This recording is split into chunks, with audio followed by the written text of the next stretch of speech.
இந்த வீடியோ நம்ம என்ன பார்க்க போறோம்னா, நம்ம வளர்த்துற பெட் ஃபிஷ்ஷ நம்ம பெட்டா வளர்த்தலாமா? அதாவது நம்ம எப்படி நாய்க்குட்டியெல்லாம் ஒரு பெட்டா வளர்த்துறோமோ, அதே மாரி நம்ம பீட்டா ஃபிஷ்ஷ வந்து பெட்டா வளர்த்தலாமா? இல்ல வளர்த்தக்கூடாதா? அப்படின்றத பத்தி கம்ப்ளீட்டா இந்த வீடியோல பார்ப்போம். இந்த வீடியோ கடைசி வரைக்கும் பாருங்க. உங்களுக்கு தெரியாத நெறைய விஷயம் இந்த வீடியோல இருக்கு. வாங்க வீடியோக்குள்ள போலாம். ஃபர்ஸ்ட்டு வந்து நம்ம பீட்டா ஃபிஷ் வந்து ஒரு பெட்டா வளர்த்தலாமா? இல்ல வளர்த்தக்கூடாதா? அப்படின்னு கேட்டிங்கன்னா, கண்டிப்பா நம்ம வந்து ஒரு பீட்டா ஃபிஷ் வந்து பெட்டா வளர்த்தலாம். தாராளமா வளர்த்தலாம். ஆ அது ஏன் அப்படி சொல்கிறேன் அப்படின்னு பார்த்தீங்கன்னா, இப்போ வந்து நீங்கள் பீட்டா விஷ் வந்து உங்களோட ஆக்ஷன்ஸை பார்த்துக்கலாம், பழகிக்கலாம். அதே மாதிரி பீட்டா விஷ் வந்து அதோட ஓனரை கொஞ்சம் ஈஸியாகவே ஐடென்டிஃபை பண்ணிக்கும். அதாவது மற்ற விஷயம் காட்டிலும் இந்த பீட்டா விஷ் வந்து அதோட ஓனர் பக்கத்தில் வந்தாங்கன்னா ஈஸியாக வந்து அதோட ஐடென்டிஃபை பண்ணிக்கக்கூடிய ஒரு தன்மை உள்ளது. ஃபார் எக்ஸாம்பிள், இப்போது நீங்கள் வந்து ஒரு ஃபுட்டு போடுறீங்க அப்படின்னா, அதை வந்து ஈஸியாக நீங்கள் தான் அப்படின்ட்டு வந்து ஒரு ரெக்கக்னைஸ் பண்ணிக்கும். இப்போ நீங்கள் ரெகுலராக நீங்கள் மட்டுமே அந்த பீட்டாக்கு போய் கூட்டு போகிறீங்க அப்படின்னா, கண்டிப்பாக அந்த பீட்டா விஷ் வந்து இவர் தான் நம்ம ஓனர். இவர் வந்தாலே நமக்கு ஃபுட்டு போடுவார் அப்படின்னு சொல்லிட்டு அதை நல்லா ரெக்கக்னைஸ் பண்ணி வச்சுக்கும்.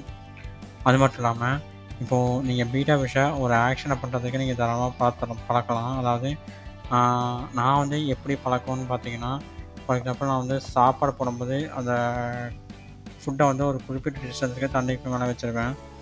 அப்படி இருக்கும்போது என் பீட்டா ஃபிஷ் என்ன பண்ணுன்னு பார்த்தீங்கன்னா, அது வந்து தண்ணியிலேருந்து வெளியே தாவி அந்த ஃபுட்ட பிடிக்க ட்ரை பண்ணும். அந்த மாரி நீங்க 2, 3 டைம் பண்ணும்போது, அது ஆட்டோமேட்டிக்கா நீங்க கைய மேல கொண்டு வந்து ஆட்டோமேட்டிக்கா அது ஜம்ப் பண்ண ஆரம்பிச்சுரும். இந்த மாரி வந்து நீங்க பீட்டா ஃபிஷ்ஷ பழக்கலாம். மத்தபடி எந்த விஷயமே இந்த மாரி பழக்கறது வந்து ரொம்ப கஷ்டம். ஆனா, அந்த பீட்டா ஃபிஷ் வந்து இந்த மாரி ஆக்ஷனுக்கு பழக்கறது வந்து ரொம்பவே ஈஸி. நான் வந்து இந்த மாரி ஃபுட்ட வந்து ஜம்ப் பண்ணி அ சாப்பிட்றதுக்கு மட்டும் சொல்லல. இந்த மாரி நெறையா இது பண்ணலாம். நான் ஏன் இத குறிப்பிட்டு சொல்றேன் அப்படின்னு பார்த்தீங்கன்னா, இது வந்து கொஞ்சம் கம்பேரிட்டிவா மத்த ஆக்ஷன்ஸ கம்பேர் பண்ணும்போது இது வந்து கொஞ்சமே ஈஸி. மத்த ஆக்ஷன்ஸ் மாரி என்னென்னு பார்த்தீங்கன்னா, ஃபார் எக்ஸாம்பிள் இந்த மாரி ரப்பர் பேண்ட வந்து நீங்க தண்ணிக்குள்ள விட்டீங்கன்னா, அந்த ரப்பர் பேண்டுக்குள்ள பூந்து விளையாடுறது. இந்த மாரி வந்து நெறையா ஆக்ஷனுக்கு வந்து இந்த பீட்டா விஷ பழக்கலாம். அப்படி உங்களுக்கு ஒரு வேளை இந்த மாரி ஆக்ஷன்ஸ்லாம் உங்க பீட்டா விஷ பழக்கணும் அப்படின்னு உங்களுக்கு ஒரு வேளை இன்ட்ரெஸ்ட் இருக்கு அப்படின்னா, இந்த வீடியோக்கு கீழ கமெண்ட் பண்ணுங்க. கண்டிப்பா அந்த வீடியோவ ஸ்பெசிஃபிக்கா உங்களுக்காக போடுறேன். இந்த வீடியோக்குள்ள எந்த ஆக்ஷனுக்கு உங்க பீட்டா விஷ பழக்கம் அப்படின்றது கீழ கமெண்ட் பண்ணுங்க. கண்டிப்பா அந்த வீடியோ உங்களுக்கு ஸ்பெசிஃபிக்கா நம்ம சேனல்ல உங்களுக்கு அப்லோட் பண்ணுறேன். அப்புறம் எவ்வளோ பேர் உங்கள் பீட்டா விஷ் வந்து இந்த மாதிரி ஆக்ஷனுக்கு பழக்கியிருக்கீங்க? அப்படி பழக்கியிருந்தீங்கன்னா, எந்தெந்த ஆக்ஷனுக்கு உங்கள் பீட்டா விஷ பழக்கியிருக்கீங்க? உங்கள் பீட்டா விஷ் வந்து நீங்கள் பெட் அனிமலா தான் பார்க்குறீங்களா? இல்ல இந்த வீடியோல தான் நீங்க வந்து இத வந்து பெட்டா வச்சுக்கலாம் அப்படின்னு உங்களுக்கு தெரியுதா? அப்படின்றத பத்தி கம்ப்ளீட்டா இந்த வீடியோல கீழ கமெண்ட் பண்ணுங்க.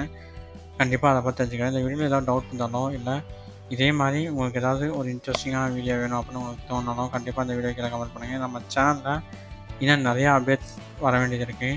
சப்போஸ் உங்களுக்கு நம்ம சேனல்ல ஏதாவது மாத்தலாம். இத மாத்துனா நல்லாயிருக்கும். இல்ல இது வந்து கொஞ்சம் டிஃபெக்ட்டா இருக்கு நம்ம சேனல்ல அப்படின்றது உங்களுக்கு ஃபீல் ஆச்சுன்னா, கண்டிப்பா இந்த வீடியோ கீழ கமெண்ட் பண்ணுங்க. கண்டிப்பா அத வந்து நம்ம சேனல்ல நான் கண்டிப்பா சேஞ்ச் பண்றேன். அப்புறம் இந்த வீடியோ பிடிச்சிருந்துச்சுன்னா, லைக் பண்ணுங்க, ஷேர் பண்ணுங்க. மறக்காம சப்ஸ்கிரைப் பண்ணிடுங்க.